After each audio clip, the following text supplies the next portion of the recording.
तड़कापुर गांव में भोला नाम का एक गरीब किसान रहा करता था। उसकी एक बूढ़ी माँ थी। भोला बड़ी मुश्किल से अपना और अपनी माँ का गुजर बसर किया करता था। एक दिन भोला जंगल से कुछ लकड़ियां लेकर अपने घर जाता है। तभी उसकी बूढ़ी माँ आंगन में चूल्हे पर रोटियां बना रही होती है। अरे माँ, बहुत जोरों की भूख लगी है, जल्दी रोटी दे दो। जंगल में लकड़ी भी अब तो नाम की ही रह गई है। मुझे तो आगे की चिंता हो रही है। अगर आगे जंगल में लकड़ी नहीं मिली तो तुम रोटियां कैसे बनाओगी? अरे मेरे बच्चे, तू चिंता मत कर। ले पहले तू रोटी खा ले। दिन भर इतनी मेहनत करता है, तू देखना मेरे बच्चे, कोई न कोई रास्ता निकल आएगा। जिसके बाद भोला खाना खाने लगता है। अगली सुबह भोला फिर से गांव के जंगल में लकड़ियां लेने निकलता है। तभी उसे रास्ते में गांव का सेठ तिजोरी लाल मिलता है।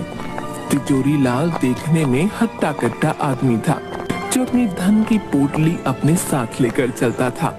तिजोरी लाल की एक आदत थी, वो हमेशा छींकता रहता था। अच्छी, अरे भाई, एक तो मेरा ये जुकाम कभी ठीक नहीं होता।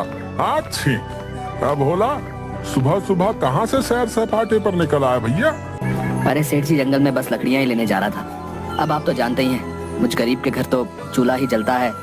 आपको कभी जरूरत पड़े तो बताइए। हाँ हाँ भोला, अच्छी, तुम अगर जंगल जा ही रहे हो तो मेरे भाई के लिए भी ला देना कुछ लकड़ियाँ। अब सर्दियाँ भी तो बढ़ गई हैं, आग जलाने के काम आएंगी। अच्छी, क्या पता मेरा जुकाम भी ठीक हो जाए। जी सेठ जी, मैं लकड़ियाँ आपके घर ले आऊंगा, आप बिल्कुल चिंता मत कीजिए।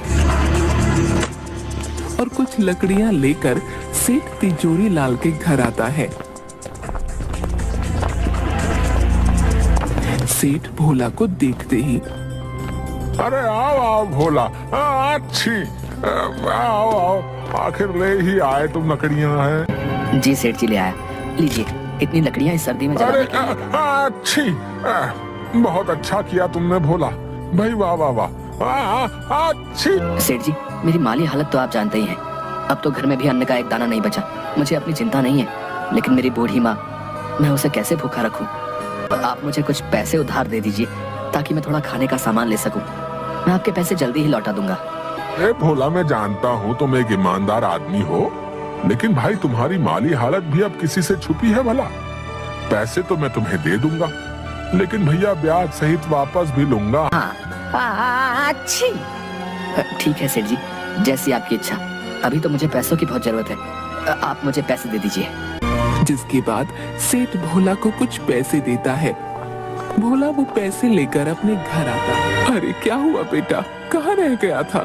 कब से तेरी राह देख रही थी मैं। भोला अपनी माँ को सारी बात बताता है।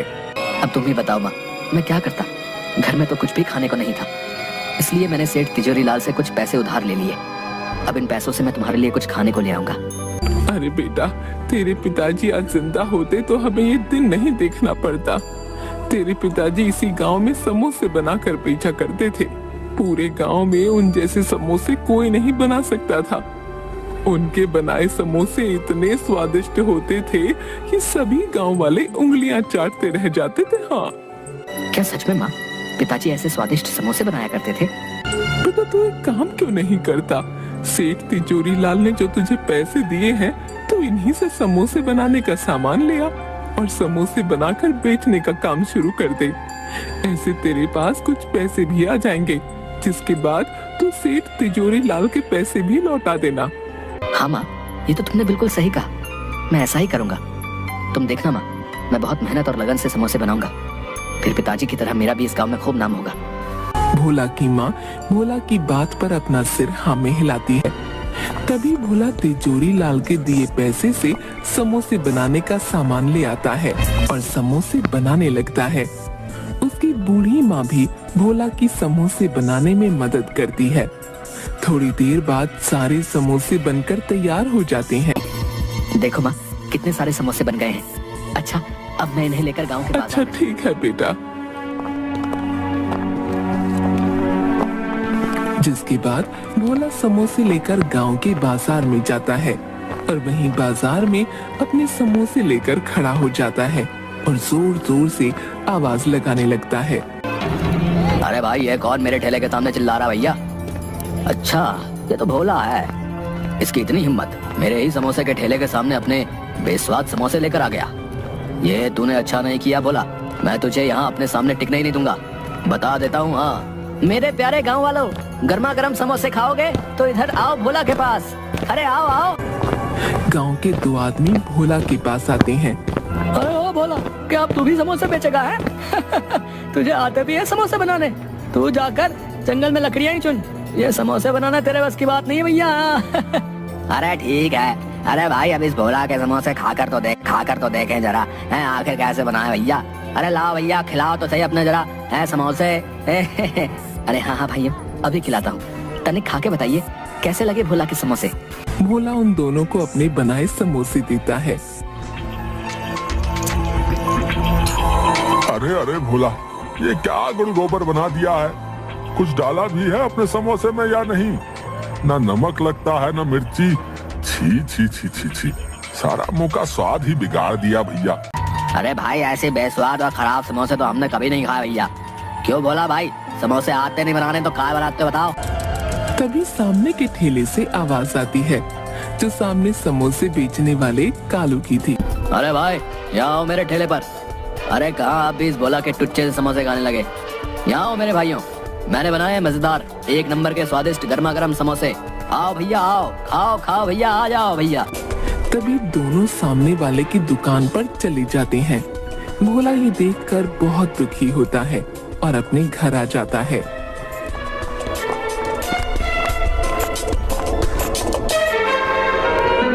अरे आ गया तू बेटा, क्या हुआ? तेरे बनाए समोसे गांव वालों को पसंद आए या नहीं? नहीं माँ, गांव वाले बोलते हैं मेरे समोसे में कोई मजा ही नहीं है। सेठ जी ने जितने भी पैसे उधार दिए थे, उनका मैं जितना समोसे बनाने का सामान आ सकता था ले आया हूँ। अब और बाकी की सामग्री मैं कहाँ से लाऊं जिससे समोसे स्वादिष्ट हो जाएं? अरे तू चिंता मत कर मेरे बच्चे, तेरी ईमानदारी और मेहनत को देखते हुए भगवान तुझे जरूर कोई अच्छा रास्ता दिखाएंगे। अगली सुबह सेठ तिजोरी लाल अपने कुछ लठैत नौकरों को लेकर भोला के घर आता है। अरे भोला, कहाँ हो? बाहर आओ, मेरे पैसे लेकर बैठ गया है। अच्छी। तभी भोला और उसकी माँ बाहर आते हैं। सब मैं नहीं जानता हूँ। हाँ, तेरे बनाए समोसों का क्या भरोसा, कोई खरीदेगा भी या नहीं? मुझे मेरे पैसे ब्याज के साथ चाहिए। हाँ अच्छी, नहीं तो अपना घर दे दे मुझे। जब तेरे पास पैसे होंगे आकर छुड़ा लेना अपना घर, समझा? हाँ अच्छी। नहीं नहीं सेठ जी, ऐसा मत कीजिए। मुझ गरीब के पास यही तो एक सहारा है। मैं बूढ़ी माँ को लेकर कहाँ जाऊंगा? नहीं नहीं सेठ जी, ऐसा मत कीजिए। सेठ भोला की एक बात भी नहीं सुनता। अपने साथ लाए नौकरों से भोला के घर का सारा सामान बाहर आंगन में फेंकवा देता है और वहाँ से चला जाता है। भोला और उसकी माँ वहीं घर के आंगन में उदास बैठे रो रहे थे। थोड़ी देर बाद भोला फिर से अपने वही बनाए समोसे लेकर बाजार में जाता है और वहाँ चुपचाप उदास मन से किसी के उसके बनाए समोसे खरीदने का इंतजार करने लगता है। तभी एक बूढ़ा आदमी भोला के सामने समोसे के ठेले पर जाता है। बेटा, मैं कई दिन से भूखा हूँ, अभी एक लंबी यात्रा से लौटा हूँ, मुझे कुछ खाने को दे दो, भगवान की तुझ पर कृपा होगी बेटा। अरे ओ बड्डे, क्यों खामखा मेरा टाइम खोटी कर रहा है? देख नहीं रहा कितनी भीड़ हो रही है? जा यहाँ से, बाद में आना, चल जा यहाँ से। पता नहीं कहाँ से आ जाते हैं। बूढ़ा आदमी कालू की ऐसी बातें सुनकर बहुत दुखी मन से वहाँ से भोला के पास आता है। बेटा, तुम ही कुछ खाने को दे दो, जोरों की भूख लगी है, मेरे पास पैसे तो नहीं है, कुछ खाने को दे सको तो दे दो बेटा। अरे हाँ हाँ, क्यों नहीं बाबा जी, मुझे आपसे कोई पैसे नहीं चाहिए। रुकिए, मैं आपको अपने बनाए समोसे खिलाता हूँ। कोई मेरे बनाए समोसे तो लेता नहीं है क्योंकि ये स्वादिष्ट जो नहीं है, इसलिए आप ही इन्हें खाकर अपनी भूख मिटा जिसके लीजिए। बाद भोला उस बूढ़े आदमी को समोसे देता है। बूढ़ा आदमी समोसे खाने के बाद, अरे वाह वाह बेटा, तुम्हारा बहुत बहुत धन्यवाद, समोसे खाकर मेरी आत्मा तृप्त हो गई। वाह वाह, बड़ा स्वाद था तेरे क्या बनाए। सच में आप सच बोल रहे हैं? क्या मेरे बनाए समोसे इतने स्वादिष्ट हैं बाबा? अरे हाँ हाँ बेटा, अगर तुझे मेरी बातों का यकीन नहीं आता तो खुद ही चेक कर। तभी भोला अपना बनाया एक समोसा उठाता है और खाने लगता है। समोसा खाने के बाद अरे हाँ बाबा जी, ये तो सच में बहुत स्वादिष्ट है, लेकिन बाबा मैंने तो इनमें ऐसा कुछ भी नहीं मिलाया था जिससे ये इतने स्वादिष्ट और मजेदार हो जाए। ये कैसे हुआ बाबा? बेटा, ये सब तुम्हारे ही सच्चे हृदय की वजह से हुआ है। तुमने इतनी मुश्किल में रखकर भी मेरी मदद की। तेरे बनाए समोसे की वजह से मेरी भूख शांत हुई। मेरे लिए इस संसार में सबसे स्वादिष्ट समोसे हैं बेटा। इस गांव में तेरे बनाए समोसे सबको स्वादिष्ट और मजेदार लगे, इसके लिए मैं तुम्हें एक जादुई जड़ी बूटी देता हूँ। तुम जब भी समोसे बनाओगे तो इस जादुई जड़ी बूटी को अपने समोसों में मिला देना, जिसके बाद सभी गांव वालों को बस तुम्हारे ही बनाए समोसे। लेकिन बेटा ध्यान रखना, जब भी ये जड़ी बूटी किसी लालची आदमी के हाथ में जाएगी तो इसका उल्टा असर हो जाएगा। ये जड़ी बूटी कभी भी उसका भला नहीं करेगी बेटा। इसके बाद वो बूढ़ा आदमी वहाँ से गायब हो जाता है आपका बहुत बहुत धन्यवाद बाबा, मैं आपकी ये बात ध्यान रखूंगा। और अपनी बूढ़ी माँ को सारी बात बताता है और दोनों आंगन में ही चूल्हे पर फिर से समोसे बनाने लगते हैं।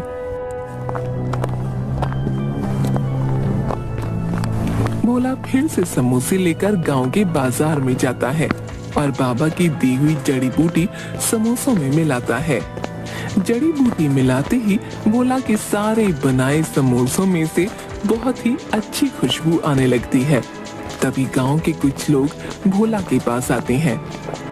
अरे ओ भाई ओ, जरा आपने बनाए समोसे तो खिलाओ, खुशबू तो बड़ी अच्छी आ रही है। चलो चलो खिलाओ खिलाओ, हमसे तो रुका नहीं जा रहा भैया, जल्दी भाई जल्दी है। हाँ हाँ भाइयों, क्यों नहीं, ये लीजिए, अभी देता हूँ मेरे बनाए समोसे। भोला उन सबको समोसे देता है। सभी समोसे खाने लगते हैं। अरे भाई क्या डाला है रे, वाह, बड़े ही स्वाद भरे हैं भैया तेरे बनाए समोसे। वाह वाह भैया, मजा आ गया। अरे सच में भोला भाई, ऐसे समोसे तो हमने कभी भी नहीं खाए भैया। अरे भाई मौज कर दी मौज। अरे भैया जरा 10 समोसे मेरे घर के लिए भी बांध देना भैया। बहुत ही बढ़िया, बहुत ही मजेदार भैया, मजा आ गया भाई, मजा आ गया, वाह वाह वाह। थोड़ी ही देर में भोला के समोसों की खुशबू पूरे बाजार में फैल जाती है और देखते ही देखते भोला की दुकान पर भीड़ लग जाती है। भोला के सारे समोसे बिक जाते हैं। अब भोला रोज समोसे बनाता और वही बाबा की जड़ी बूटी डालता, जिसके बाद भोला के समोसे पूरे गांव में सभी लोग बड़े चाव से खाते। देखते ही देखते भोला अब अपनी बड़ी दुकान कर ली। सेठ जी, ये रहे आपके पैसे जो मैंने उधार लिए थे, अब आप मेरे घर को मुझे सौंप दें।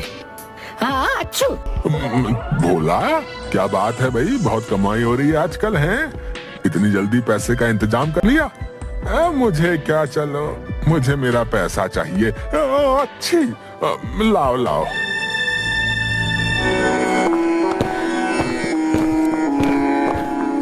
अब भोला और उसकी माँ आराम से अपना जीवन बिता रहे थे। भोला रोज अपनी दुकान पर खूब समोसे बनाता और बाबा की जड़ी मिलाता। पूरा दिन भोला की दुकान पर खूब भीड़ रहती। ये सब देखकर कालू की जान जल रही थी। अब उसके बनाए समोसे कोई भी गांव वाला नहीं खाता था, कोई भी उसके ठेले पर नहीं आता। सब भोला की दुकान पर जाते। एक दिन, अब तो मेरे ठेले पर कोई भी गांव वाला समोसे खाने नहीं आता, सब इस भोला के ही पास जाते हैं। नहीं नहीं, अब बस बहुत हुआ, इस भोले को तो सबक सिखाना ही पड़ेगा। आखिर अपने समोसे में ऐसा क्या मिलाता है जिससे इसकी बिक्री इतनी ज्यादा बढ़ गई है, इसका पता लगाना ही होगा। अगले दिन जब भोला अपनी दुकान में समोसे बनाकर उनमें बाबा की जड़ी बूटी मिला रहा था तो ये सब कालू छुप कर देख लेता है। अच्छा तो ये राज है इस भोले के इतने स्वादिष्ट। मैं भी देखता हूँ तेरे समोसे कौन खाएगा, तुझे तो मैं अच्छा सबक सिखाऊंगा भोला। तभी कालू रात में भोला की दुकान में जाता है और वो जादुई जड़ी बूटी चुरा लेता है। अगली सुबह भोला अपनी दुकान पर आता है, लेकिन उसे अपनी जड़ी बूटी कहीं दिखती नहीं। अरे न जाने मेरी जड़ी बूटी कहाँ चली गई, न जाने मिल क्यों नहीं रही है। अरे आज तो मेरे मजे ही आ जाएंगे, अपने बनाए समोसों में उस भोला की ये जड़ी बूटी मिलाऊंगा। हाँ फिर देखता हूँ कौन जाता है उस भोला की दुकान पर। ला भाई कालू, आज सामने भोला की दुकान पर अभी तक समोसे तो बने नहीं भैया। भूख बहुत तेज लगी है, हैं? तुम ही अपने बनाए समोसे खिला दो भैया। अरे हाँ, क्यों नहीं भाई, आज ऐसे समोसे खिलाऊंगा कि स्वाद कभी भूल ना पाओगे। तभी कालू अपने बनाए समोसों में वही जड़ी बूटी मिलाता है। अरे वाह कालू, आज तो तेरी चांदी ही कट जाएगी। हाँ, इस जड़ी बूटी के कमाल से सभी लोग आज तेरे ही पास आएंगे समोसे खाने। कितने सारे पैसे आएंगे आज तो। अरे वाह वाह वाह, ये सोचकर ही मुझे तो इतनी खुशी हो रही है। अरे भैया मजा ही आ जाएगा। हाँ, कालू जैसे ही उन आदमियों को समोसे देने लगता है, सारे समोसे काले पड़ जाते हैं और उनमें से बहुत ही गंदी बदबू आने लगती है। अरे छी छी छी कालू, अरे अरे कैसे समोसे बनाए भैया, एकदम काले हैं। और ये भैया कितनी बदबू आ रही भैया इनसे, सूंघो। अरे भैया छी छी छी छी, ये तुमने अच्छा नहीं किया भैया, हमारे साथ बता रहे हैं। अब कभी नहीं आएंगे यहाँ दुकान में तुम्हारे यहाँ, बता रहे। अरे भाई, मेरी तो खुद कुछ समझ में नहीं आ रहा है कि भाई ये सब हो क्या रहा है। मेरे को कुछ समझ नहीं आ रहा भैया। तभी देखते ही देखते कालू के ठेले में आग लगने लगती है और कुछ ही देर में उसका पूरा ठेला जलकर राख हो जाता है। अरे अरे अरे, ये क्या हो गया? मेरा तो सारा ठेला ही जलकर राख हो गया। लगता है ये सब उसी जड़ी बूटी ने किया है। हाय हाय, ये मैंने क्या कर दिया? मुझे वो जड़ी बूटी भोला की दुकान से चुरानी ही नहीं चाहिए थी। ये सब मेरी ही वजह से हुआ है। मैंने लालच में आकर अपने ही पैरों पर कुल्हाड़ी मार ली भैया। भोला कालू की ये सब बातें वहीं खड़ा सुन रहा तो वो होता जादुई है। जड़ी बूटी इस कालू ने चुराई थी, लेकिन ये कालू ये नहीं जानता था कि जब भी कोई उस जादुई जड़ी बूटी का उपयोग अपने लालच के लिए करेगा तो वो जड़ी बूटी अपना उल्टा असर करेगी और उस इंसान को अच्छा। कालू लालच न करता तो ये सब ना होता। लालच ने तो इसकी लुटिया ही डुबो दी।